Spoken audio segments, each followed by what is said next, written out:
Hi everyone, back here for another video.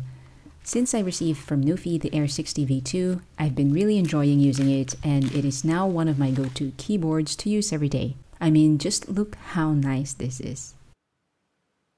Plus, the alloy switches it came with makes it a really nice typing experience. But it can be too loud for me sometimes, especially when I take notes during meetings.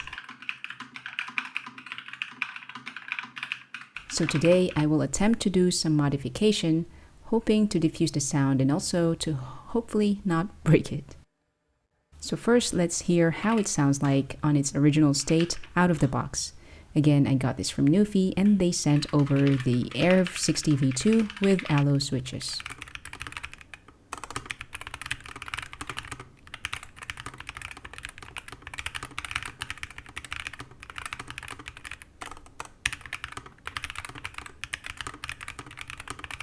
Now, let me show you what I did to try to diffuse the typing sound. I took the inspiration from the famous Wildcat in YouTube.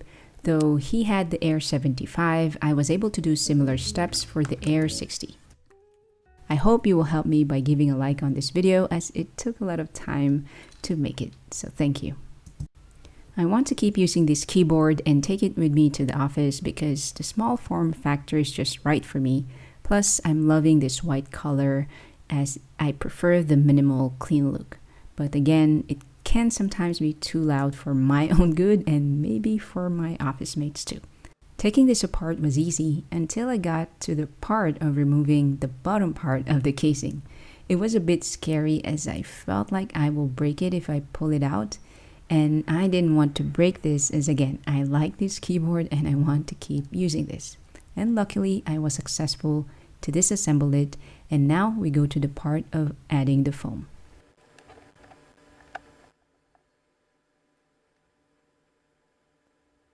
So what I used is this foam, and I think I got this from the box of my Keychron keyboard. I had to cut the foam to its size and also make holes, which unlike Wildcat who had this leather punch hole tool, I don't have it, so I used scissors to cut each hole out. It took a lot of time and it made a lot of mess, and it doesn't look nice at all, but anyway, it won't be visible, so it's fine. Once I have the foam all cut out, putting it back was nerve-wracking, and I was really hoping it will work back to normal.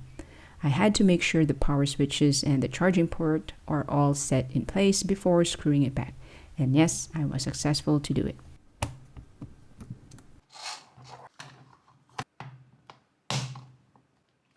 I managed to put all pieces back together and I was relieved I didn't break it. So now onto the typing sound tests. I was glad it was working after I put it back together, but it seems like it just did a tiny difference in diffusing the sound.